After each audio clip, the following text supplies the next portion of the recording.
Hi everyone, I'm Saleha, and tonight's Chai Chat and Community is hosted by Chris.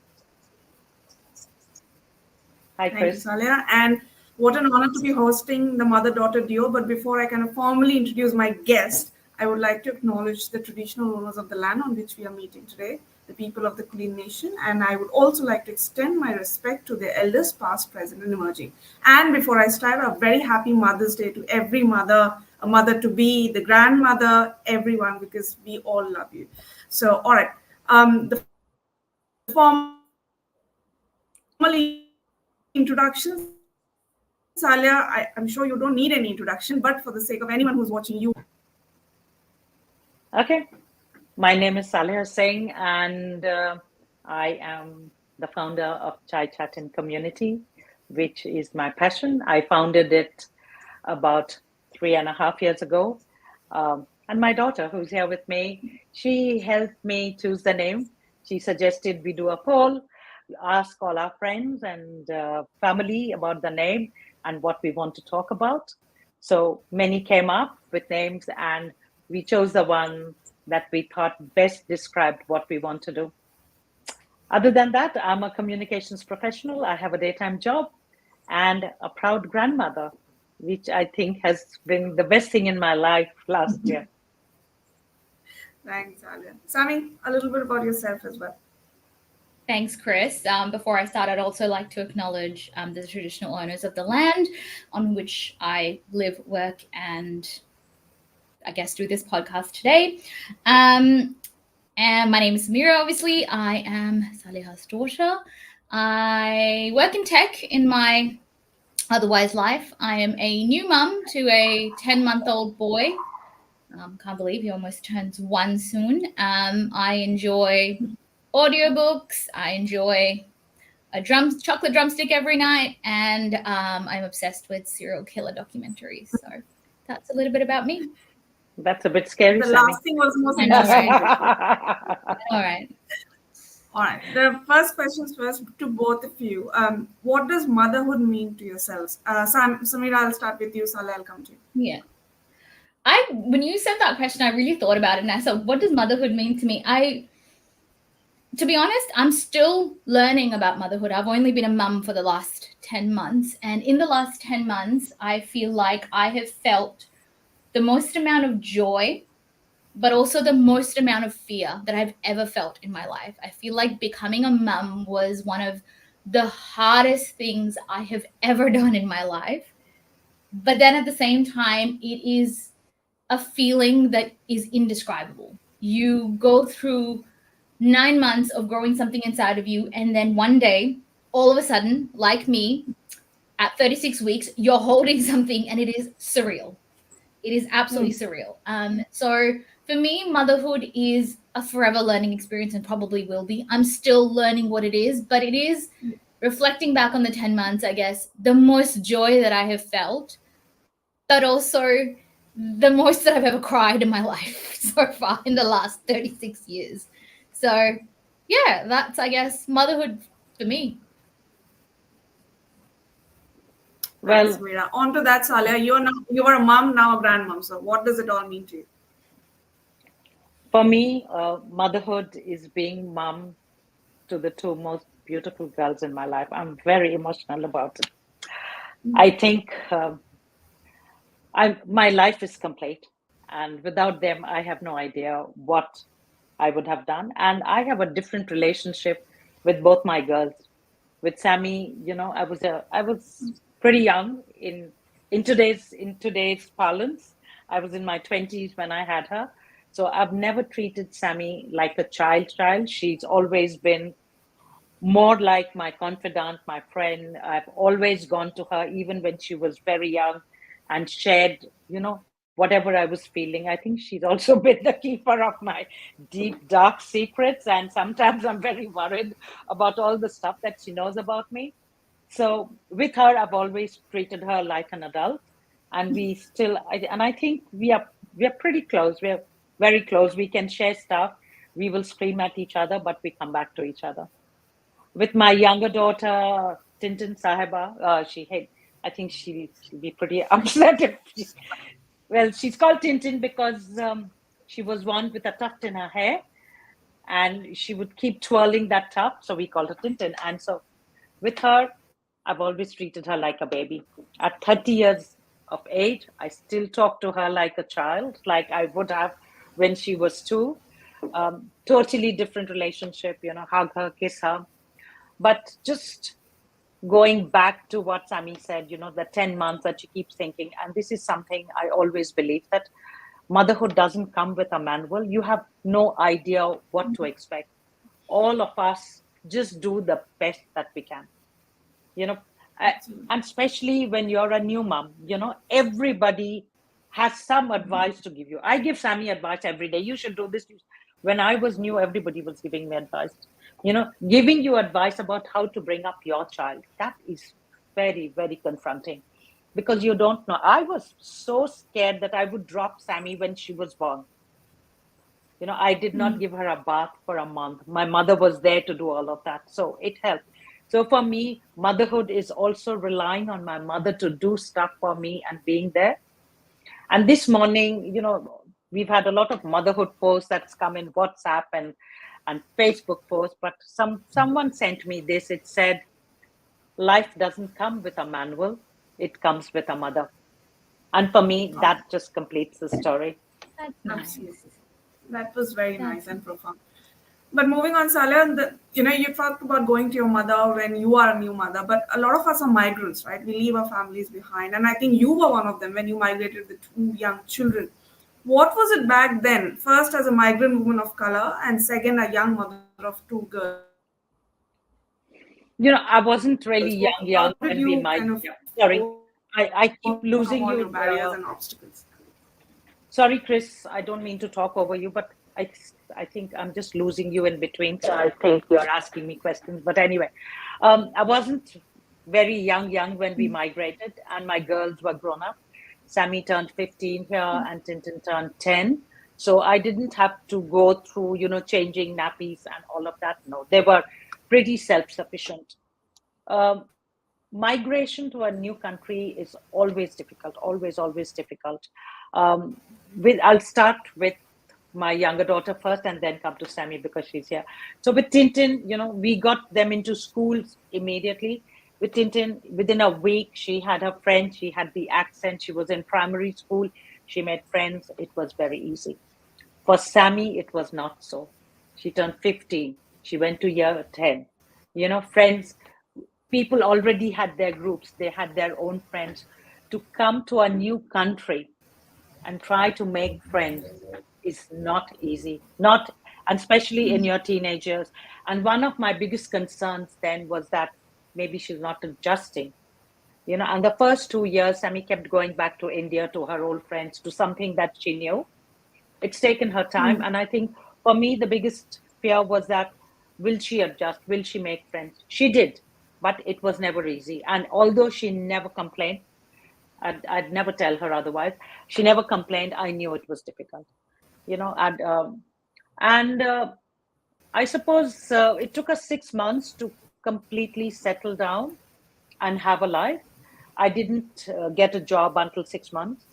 Like all new migrants, my qualifications, I was either overqualified or underqualified, and I had to join a call center. I did a lot of pro bono work even then. I worked with the Brotherhood of St. Lawrence. I wrote a lot of newsletters for them, but then it never came to a permanent job. But other than that, when I did get a permanent job, it was great. I was close to home. I was there for my girls because in India I had a very hectic life. And Sami said to me, she barely ever saw you. So I decided I wanted to do a job and not have a career. And I think the time that I spent with my girls while they were growing up, it was fine. And I have to say, we didn't really face a lot of issues, not racism, not nothing of that sort. I mean, I know people do face. We were just fortunate that we didn't. We had a fully fledged friend circle in 6 months' time, and I think we now have too many friends. Happens with so many else. Sami, on to you. You are a new mom, and we have talked about that before. We'll come to it if we have time. You've had a child in Melbourne. What are the issues that you are facing, or the challenges that you faced while you went through this process? I think as any new mum of this generation, or giving birth at this time, I think I feel like there's a lot of information out there for you. So unlike, I guess, mum's generation that may have only had information from like the mothers or the mother-in-laws, I feel like we have the privilege of information everywhere around us. So I think for me, one of my biggest challenges was the multitude of information coming towards me and the multitude of conflicting information coming towards me. So Izan, my son, came a month early. So I was frightened because I was in bed eating a mango and suddenly my water broke. Like I was fully ready to go on maternity leave the next week. I was going to put my feet up. I had all these Netflix shows aligned. I wanted to go get a mani, a pedi, a massage, all of that. But suddenly at 36 weeks, there he is. And, I wasn't mentally prepped. I was really frightened. The hospital was fantastic, but just being alone in the hospital at night with this newborn child, you're now responsible for another human being. That was scary. The information coming from the midwives, the information coming from, I don't know, TikTok or Reels that you're watching, information coming from mum, all of it just felt overwhelming and just a lot. And so for me, I think the biggest challenge was overcoming my own fear of becoming a mum so suddenly, but also just learning how to filter that information, learning to go, okay, you've got instincts. You need to maybe follow those instincts. You can read things up. Yeah. You can filter that information. Maybe looking up, maybe finding the correct resources. Zan had a lot of pain randomly in the middle of the night. What do? You can't go to emergency every single time.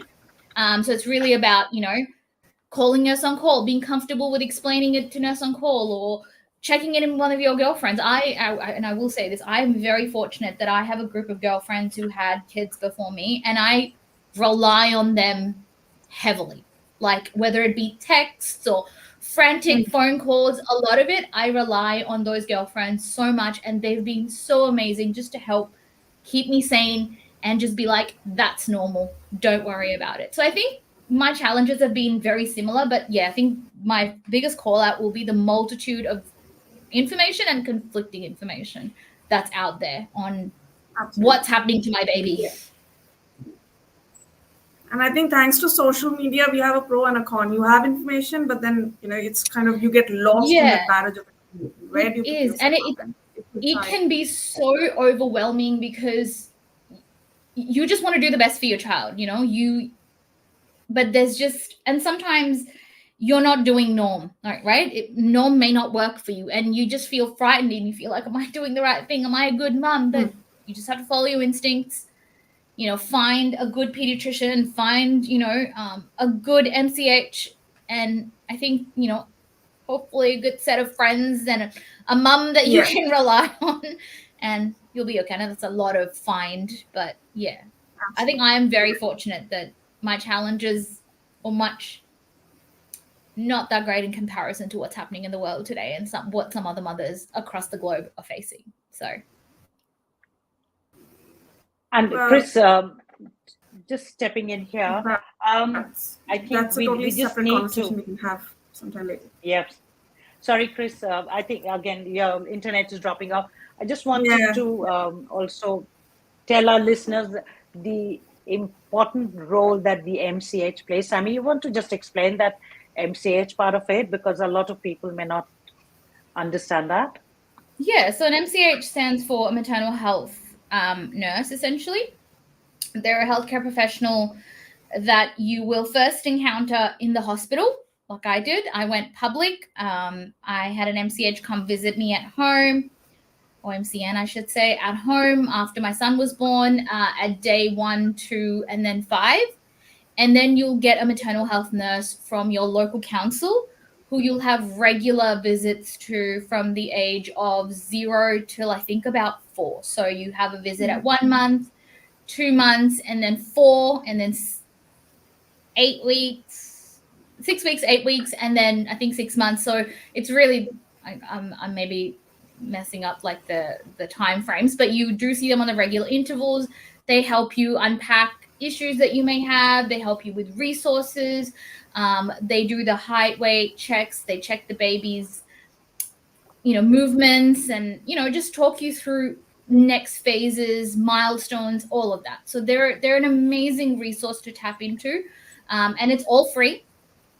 And yeah, and there's also Nurse on Call. So Nurse on Call is a separate Victorian government initiative, which is a free number that you ring, and that's 24/7. And essentially, these are qualified nurses that basically listen to your issue that you may have, and they try and triage it and problem solve it with you. So I know the first couple of months of my son's life, I think I might have called them every day with something. He blinked the wrong way. Is that normal? So yeah, I feel like without these amazing resources, I would be, or my husband and I would be, like, we would have been a mess. Like, we would have been an emergency every day because we thought something was wrong. But yeah, these are great, amazing, and free resources that the government provides. That's funny. Yeah. Thanks, Ami. I'll move on to the other one, which is, and this is a question to both of you. You guys decide who goes first. The question is that how will you usually ensure that there's a multitude of cultures we're living in, right? This is a white culture, there's a South Asian culture. It's a multicultural land we live on. How do you ensure that you're giving the best of both cultures to your next generation? You decide who wants to go first. Okay, because I'm the mother, I will. As in, you're my mother. Yeah. I'm also Chris's mother's age, so Okay. I'll take that liberty All right, with Mom, Chris. you go. So with us, I don't think cultures played a big part. I come from an interfaith background, and so does Sammy. So, we've had best of both the cultures. We've celebrated religions. Religion has not been a problem. Even when we have moved here to Australia, I've never had issues with the girls fitting in with culture. I have always done with what my mother did with me, which is, trust me. And I've trusted my girls. I know I've given them a free range, because there's something that I always believe, that experience is something that you cannot hand down to anybody. It's something that you have to go through to figure out. So, my girls have done, when they came here and Sammy was 18, she got her car, she went out drinking, she went out clubbing, she came back home late. I was never worried. She did a lot. No, you weren't worried. My husband used to stay up night and wait until her car came into the driveway, then kind of, go back to Mom bed. has slight amnesia, Mom. I don't think fitting in was an issue, to be honest, Sammy, because you had lived a kind of a white, she was used to having white people around, and we lived in Delhi, which was so much more cosmopolitan. And we had friends from different walks of life. Sammy had friends from different walks of life. One of them was a producer's daughter, and I think she saw someone being shot in their house. Sammy, was that true? Mom, what? No. Okay. You know who I'm talking about? Yeah, I know. Yeah. Okay. Yeah, all kinds of stuff. So, fitting in was never an issue. We knew the language, all three of. Oh, my younger daughter was kind of a jock, but she picked up the language very quickly. For us, it was never a problem. But I also have to say, conversations have changed over time. The only thing I remember telling Sammy, and I remember telling my younger daughter, is that if you're seeing a boy, bring them home. Don't want you going outside and hiding from us. We all have this. We go through this during our teenage years, and I wanted my girls to be comfortable enough to bring the people they were seeing or not seeing at home, and to just be safe. Just be safe. My only worry was just be safe.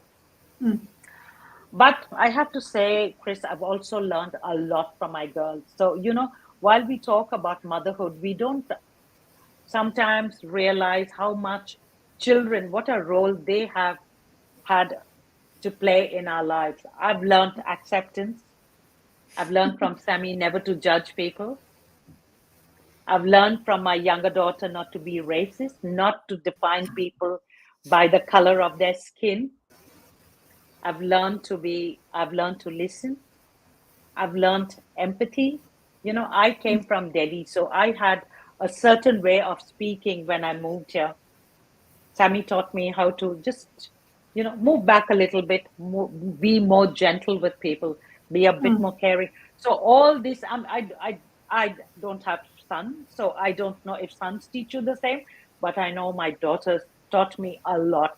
And I think I'm a better person for that. And I see myself, and I've grown so much in the last, 15, 16 years that we've been here for 20 years, and I've seen myself grow, and I see so much of it that is now reflected, because that is what my girls have taught me. I didn't come with it. So while motherhood doesn't come with a manual, girl, your children also have a big role to play in your lives as to how you go. And there are heaps of comments, Chris. If you don't mind, I'll show them before you ask Sammy the question. Yeah. So the first one comes from your mom. Thank you, Manju. Thank you very much. She spelled her name for some reason, it's incorrectly, but Mom, thank you. That's okay. That's okay. That's a lovely comment. Samuel, hi. That's wherever you are writing to us from. Thank you for joining in. Shreyashi is watching us from Delhi. There we go. How I wish I had this option when my first daughter was born. And I'll continue because there are more. I think this mother-daughter. Yeah, mother-daughter relationship. Yeah. And echo all that Saleha is saying. Learned way more than I taught. And your mother's response to Shreyashi is, I'll not say it's complex, but what I feel is changing with time, understanding them in their way, which is true. And I think I've also become a better person with the birth of my grandchild. He's taught me so much of love, just selfless love. Yes. But yeah, I'm partial. What the hell? Okay. All right. Thanks. Sammy, you.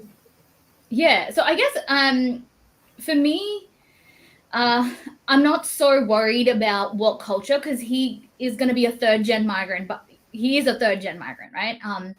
And even though we're both South Asian, I feel like for me, it's really about him becoming a good person. I think he will learn culture through his grandparents, through the songs that we sing at home, the language that we speak, celebration of festivals, so on and so forth. I think the culture will come, and I don't want to push it down his throat, because it was never pushed down my throat. Like, I was never told you are not Indian enough, or you need to do certain things to be more Indian. So we don't plan to do that to him ever. I think for us, the biggest thing is that he becomes a good human being. And I'm raising a boy, so I feel like I have an additional responsibility to raise a respectful boy regardless of culture. So, a boy that I can send out into the world and say, I feel like I've done a good job, or I feel like I've sent a decent human being in this world of Andrew Tates. I'm sending out a Macklemore. Do you know what I mean? Like, I want to be able to selfishly say that.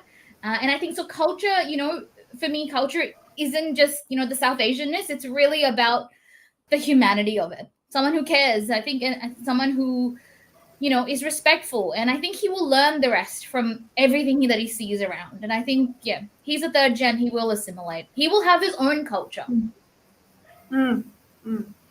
Sameera, before I'm mindful of time, I had this one important question for you. Since you have a son. No, we have time. No, just go. Yeah.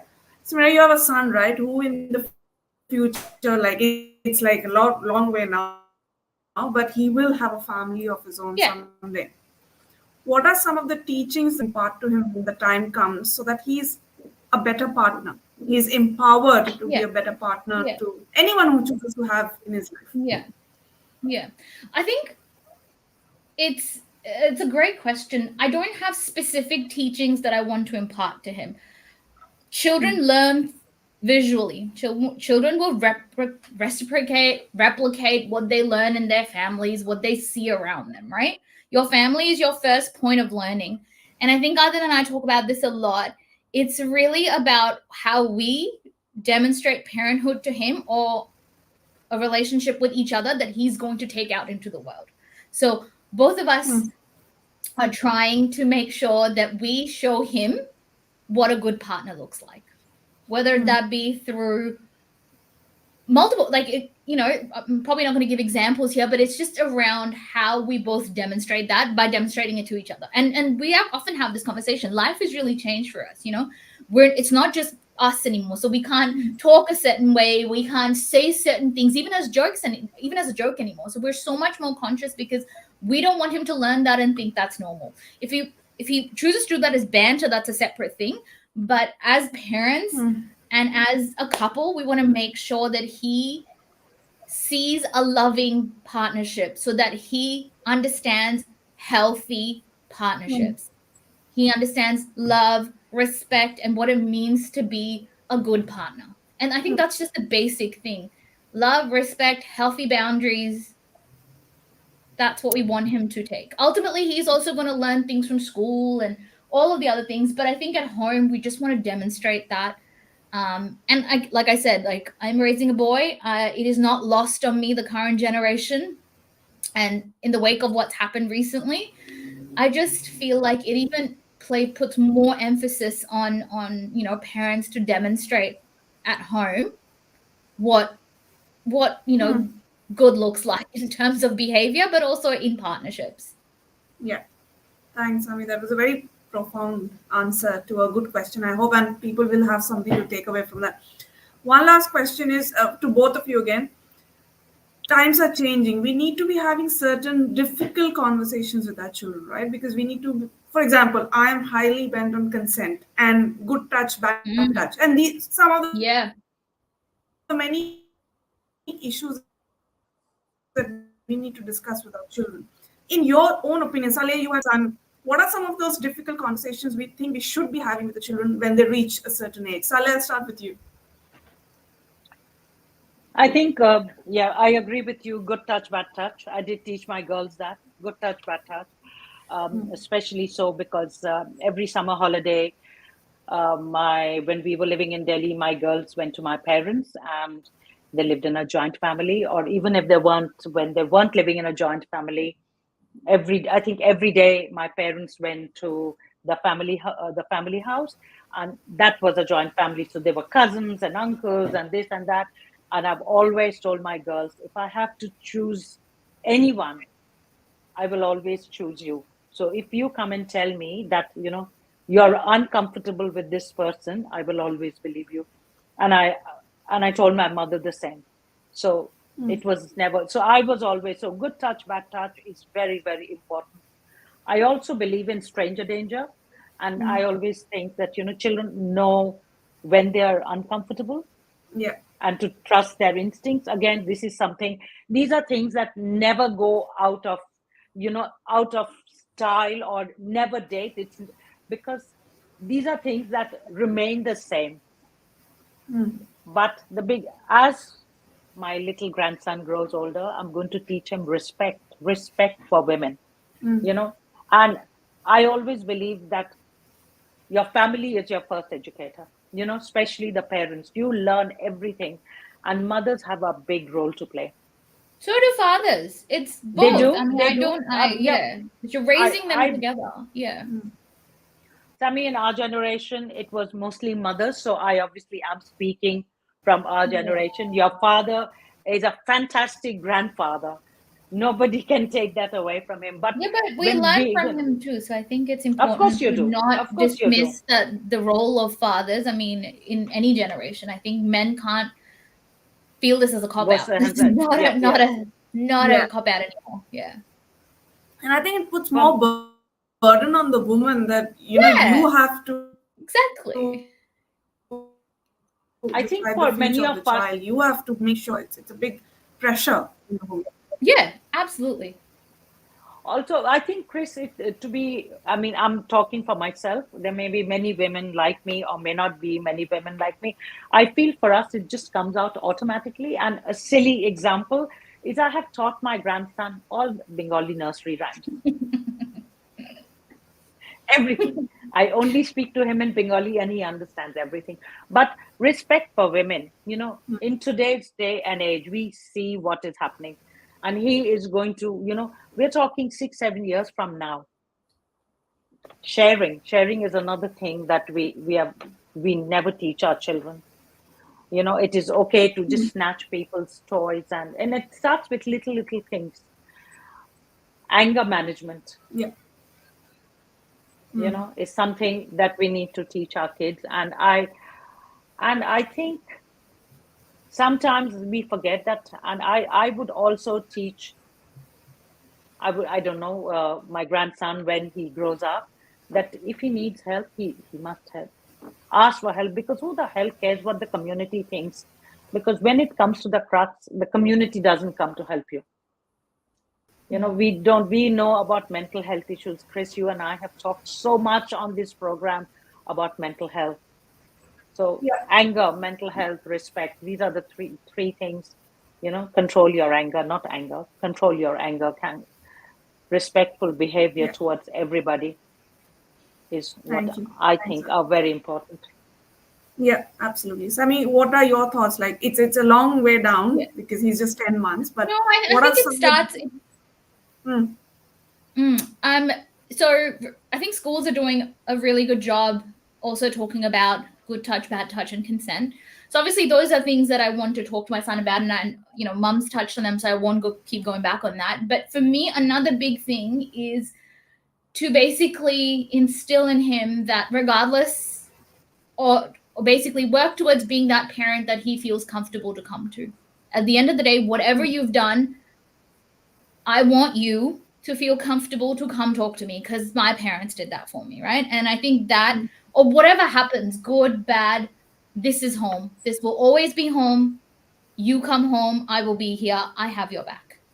So it's really about, yes, the respect, yes, consent, understanding boundaries, your body, someone else's body, all of that. But it's also about instilling in them the belief that I am your home, regardless of where you are in the world or what happens. And if you feel like if you feel like you've done something wrong, come back and tell us.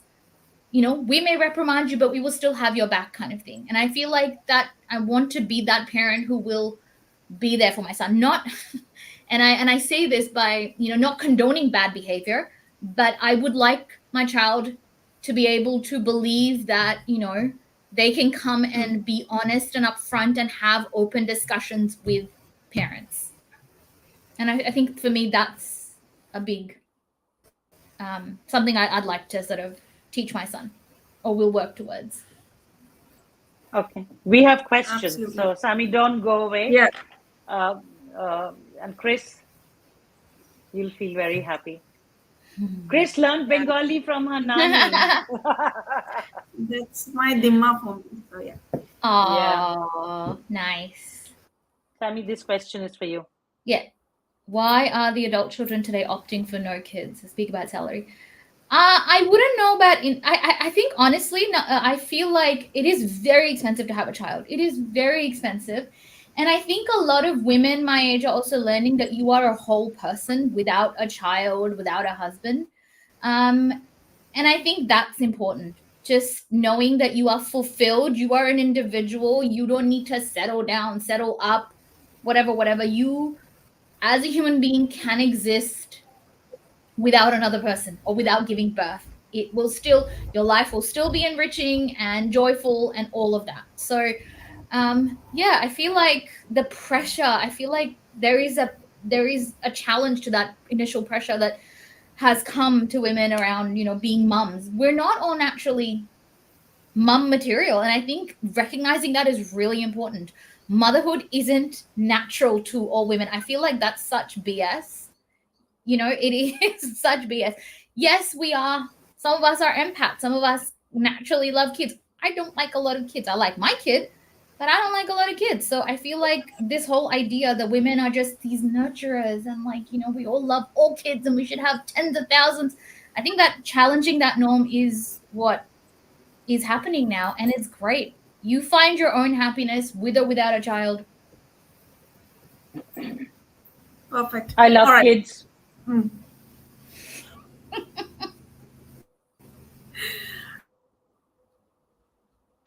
Last question before I let you go is, what would be your message to our listeners? Saleh, I'll start with you, and I. Teach children respect. Respect. Teach your children to be truthful, and a home to come back to, have your back. Make your home so safe that your children know that should anything happen to them, they have you to come back to. I think I've told my girls that this is their home where we live. They can come anytime, and they should have that. But respect is so important. Always, again, trust your kids. We all make mistakes. I've made mistakes. My mother's made mistakes. My grandmother's made mistakes. We all do that in our youth. All of us. But trust them. If they make mistakes, at least they know they made a mistake. They'll move on and they'll come back. They all know what to do. Yeah. Thank you, Saleha. Sameera, your final words for this conversation. I think for me, because it's Mother's Day, I'm going to speak to, I guess, all the mums and say that motherhood is hard. So reach out for help. Fine. If you've got a trusted source, reach out for help. It feels great to talk about all of the difficult things that you're going through, because trust me, we're all going through it. We're absolutely all going through it. It is exhausting being a mother every single day. It is. And it's so okay to talk about it. And it is so okay to reach out for help. It is so okay to take a mental health day or 2 or 4.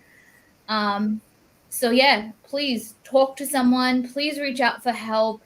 It is normal. What you are feeling is normal. You will not feel like 100 every day, every single day. You will not feel like Mother of the Year, loving, caring towards your child, towards your partner. You will have off days, more than one. You will have plenty of off days, and it is all normal. Don't let anyone make you feel that that's not normal. This is the hardest job in the world. There is no job harder than this, and you are on the clock 24/7. So happy Mother's Day, and hope you got a day to yourself today. I think Chris's internet. Okay, no, she's fine. Yeah, it's all about internet is playing up. But yeah, thank you so much, both of you, for this beautiful conversation. I think it's the first time I'm talking to both of you in one frame. So thank you again. And thank you. And to our listeners, we'll come back with another conversation. But a happy Mother's Day, and please take care of yourselves, your mothers, your daughters, and children, because if we take care of them, they take care of us, and we learn. Thank you, everyone. Thank you. Thank you for having us. Okay, bye, Chris.